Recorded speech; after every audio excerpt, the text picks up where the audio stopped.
Welcome back to JDM Legends, presented by Turn 14 Distribution, where today we're going to wrap things up under the hood and fire this thing up.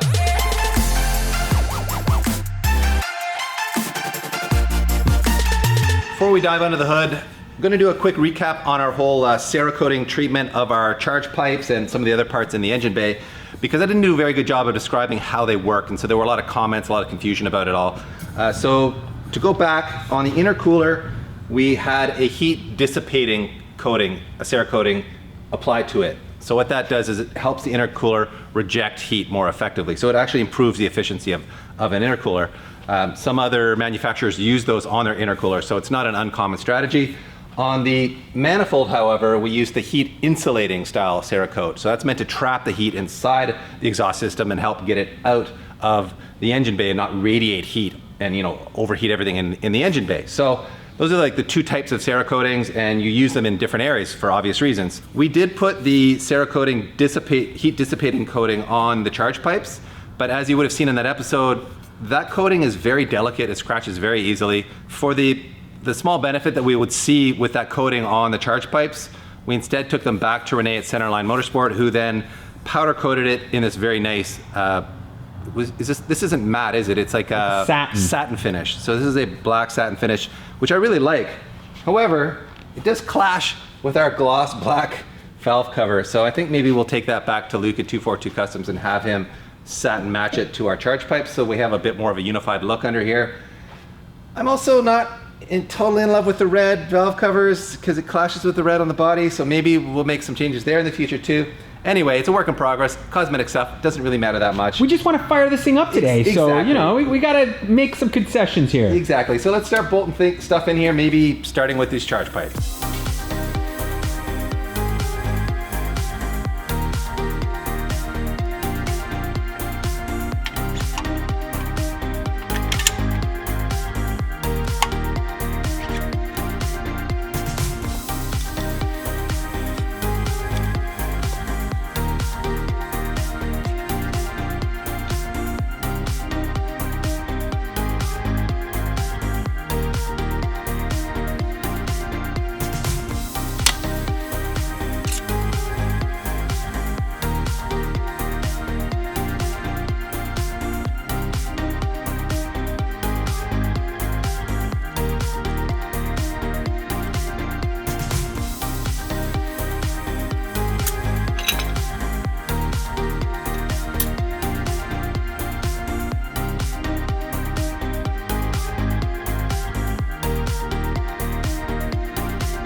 Well, as you can see, we are trying to fit the downpipe in here, and it's not aligning very well because we don't have the exhaust on the other end to kind of like give it the orientation it needs. And by the way, you will have noticed earlier that we did swap in the smaller exhaust housing. This is the 0.61. As for the reason why we've swapped in this smaller exhaust housing, we're chasing this like super responsive setup with this motor. And in talking with Ben at ArcDet, he was like, he thinks that this small housing is actually going to be the one that is the best fit for our setup. Pete's a little skeptical. Maybe I am too. I have no reason to be skeptical, frankly, because I have no baseline for this kind of thing. But we're going to start with the smallest housing, then we're going to go up to the 101, which we also have, and you would have seen in earlier episodes. And after that, we're going to go up to our G35 turbo. So we're going to work from smallest to largest once this car is ready to go on the dyno. So we figured let's install the smallest one first, since that's where we want to start on the dyno. We also wrapped the top portion of the downpipe in DEI's titanium wrap because more heat control is more better. And I also like that it's blacked out. It just kind of blends in with the engine bay. So I think what we're going to have to do is put the exhaust on. But before we do that, we need to install the drive shaft, install the shifter, So we've got a little bit of work to do under there before we can kind of finally get this downpipe in here properly. It's time to install the shifter, and before we do that, we did need to replace the shifter lockout plate. You can see this little tab here was broken off, and we were very easily enough to buy a new one online, so that is on there and it is good to go. And I think that is what we're going to install, but we do have this other B&M shifter that Pete had actually bought for his brand new V160 that is not going into this car, but we thought about using it.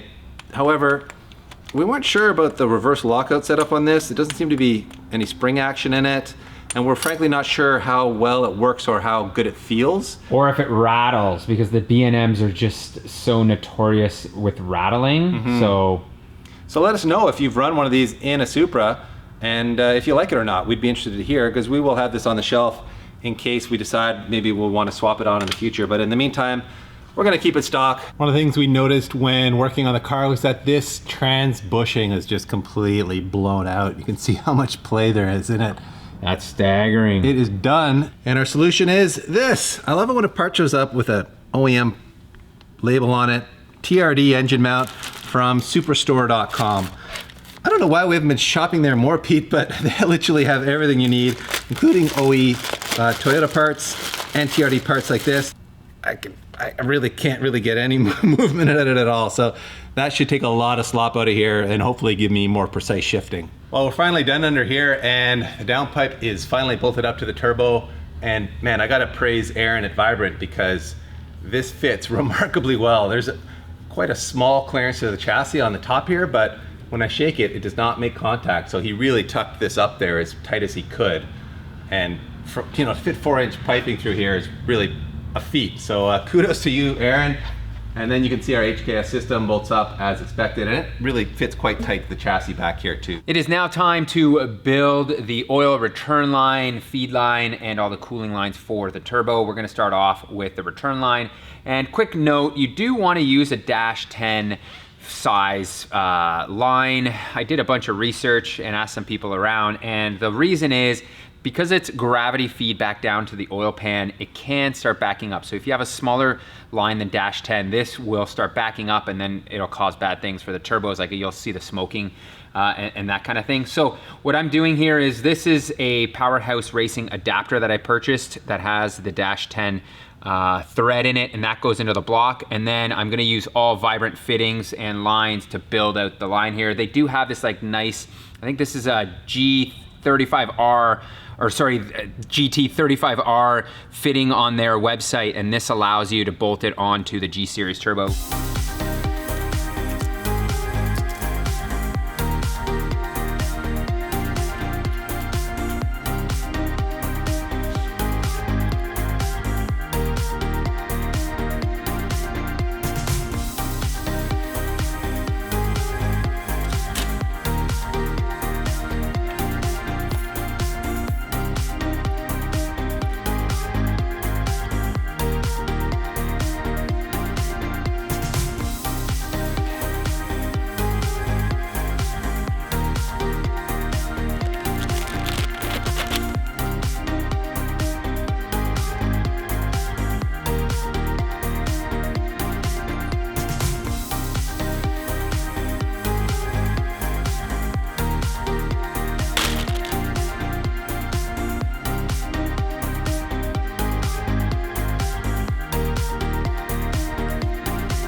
Well, that wasn't so hard. As you guys just saw, we got our return line built out, no issues there at all. You can see that the turbo is clocked a little bit off to the side, and that is because of the coolant line. So on this side, the 90 doesn't really obstruct anything.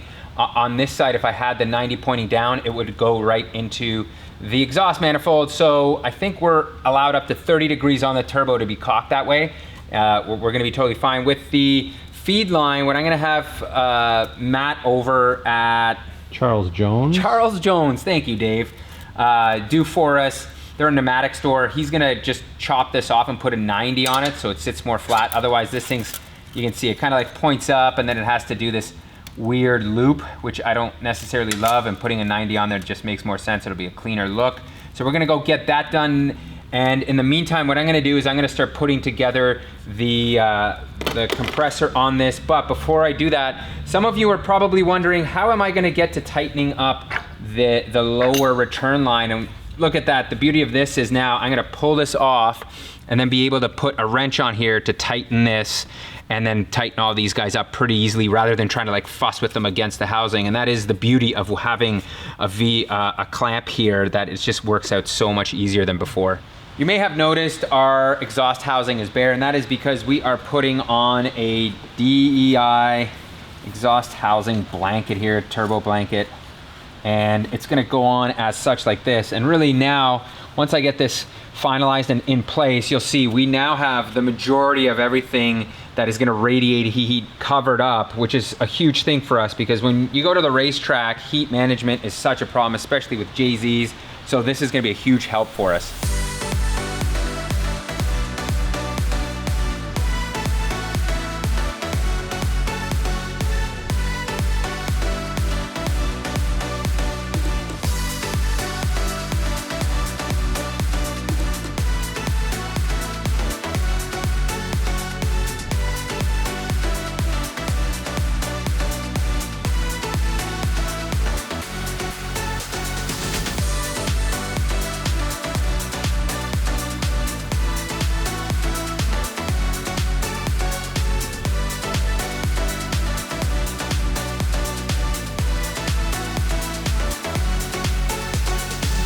Lots of progress here. We did get our feed line now with a 90-degree bend. As you can see, it's perfectly done. Looks like it fits up nicely. We are using this heat protect sleeve from Vibrant, of course, in every little region that we can. Thanks to you guys, we now have a Samco hose for the top. I don't know if you guys remember in a previous episode, I ordered the wrong one for Mark III. We ended up getting a Mark IV through Real Street Performance because one of you guys posted in the comments they have it in stock, so thank you for that. And last but not least, we installed our catch can setup, which is from Freed Engineering. You can see it's this really nice piece. It's plug and play, and it just shoots over here, which is a great spot for it. And me and Dave went back and forth about replacing these lines with black ones, but you know what? I think that it's a good contrast. We may change it up in the future, but right now, I kind of like it. I think it, you know, between the manifold and everything else in the black and red thing, I think it looks pretty good. So now it is time we get one last major job done here. Now we all know if you want to take your Supra on the racetrack, you certainly need an oil cooler, and we are going to do exactly just that. Add one, starting off with a latest offering from Vibrant. This is their thermostatic sandwich oil cooler adapter. And you can see this thing is made out of billet. It's just so nice. It's labeled properly. I've been waiting for a solution that comes out like this that actually fits everything. What they include is, you can see they've got like 4 different adapters, so you're not trying to figure out, oh, which one is the one that will bolt onto my oil filter and the engine block. They've got all of that stuff. They include all the gaskets and all the crush washers, and of course they have provisions here for 2 sensors, which we're gonna put in as well for oil pressure and oil temp. So this is kind of your latest and greatest one-stop unit. So I'm gonna get this bolted up because I'm a little worried that with this in place, it's gonna be tight for an oil filter, so we might have to find one that's a little bit smaller. Looks like we have success here with ample room to spare. We've got an OE K&N 1002 oil filter on there. We've got the adapter in place, and you can see tons of room to spare there, so that is a good thing. The rain is coming down here. Pretty heavy, DP. Yeah, it is. Is that a sign, an omen that the Supra is gonna lose to the RB? No, rain's a good luck thing. It's like at a wedding. If it rains, it's good luck. Really? So this just means the Supra's gonna stomp the GTR. What it does mean is the audio kind of sucks, so we apologize for that. So looking at our oil cooler, what we're using is a 19-row Coil Rad oil cooler. We've used these on multiple projects. We love them. It's got a nice tube and fin design. It's very lightweight and very durable, and has a lot of install options usually with these brackets. However, in this situation, it is a tight fit here. I've been kind of like looking at how usually you mount it up like this, but you can see we're gonna be past the fender here, or the bumper here, which is not great. We may need to like angle it, but then there's all these like relays here. There's this intercooler piping here, which does create a problem. Sometimes we could flip it upside down. We might be able to make it work and put it like this.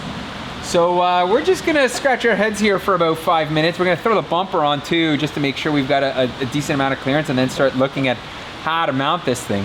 Well, I've run into a bit of a headache and hiccups. I unfortunately made the poor decision of ordering -8 AN hose end fittings for PTFE lined hose. These are supposed to be -10. The oil cooler is -10. As you can see, the ORB goes into there, and the sandwich adapter is -10. So I don't know what I was thinking. I ended up with -8 here. So I'm gonna have to switch these out. But at the very least, we can use this to kind of like mock up our setup. And what I really like about these -10 ORB vibrant fittings that screw right into the cooler is now this real estate is really reduced. Usually you'd have like a -10, like a male fitting come out here, and then you'd have your line that goes on. So it just creates like a bunch of bulkiness and another area to leak. This screwing directly in is a really nice unit. Anyways, we are kind of tight up here with the bumper on. I think what Dave and I are thinking, we're gonna mount it something like that right here. So the oil cooler is gonna get fresh air through the duct and still, you know, be away with it tilted like this. It keeps it up high enough so it's gonna be away from any type of potential damage from below. Well, we have ourselves a bit of a mounting solution here. Went to the scrap bin, found this bracket here, which works out perfectly on this side and on this side as well. I just grabbed an L piece of aluminum and mounted this up. And as you can see, we are now in the works of having the top done. We will, of course, isolate this. You do not want to hard mount your oil cooler. We'll make sure we'll put like a rubber isolator in between both pieces. Now, the tricky part is gonna be to do the bottom here, which you can see I don't really have any areas to mount to, so I'll probably end up fabbing up like a bracket that runs from this side to this side and then up and connects somewhere.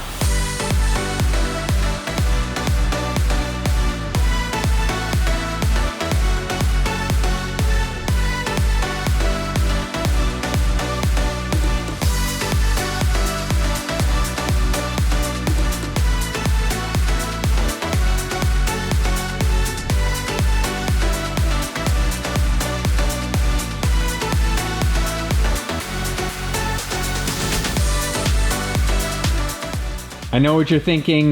This is not going to be sturdy enough. You put this into plastic, but you know what? The washer bottle combined with the oil cooler, this is super sturdy. Now this is super sturdy. It's not going anywhere. As a bonus, this doesn't need to be isolated because this has a little bit of give.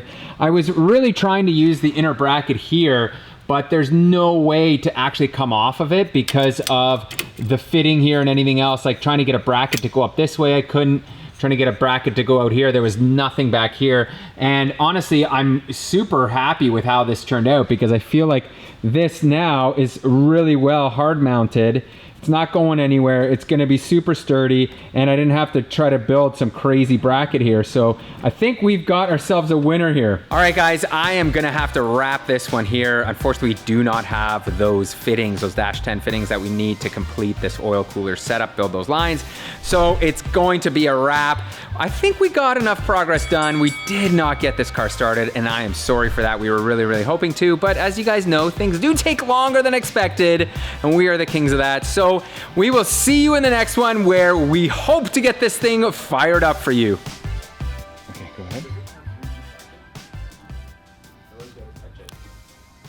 Dude, The scissors are backwards there? This doesn't want to cut. It's weird. You ready? Yep.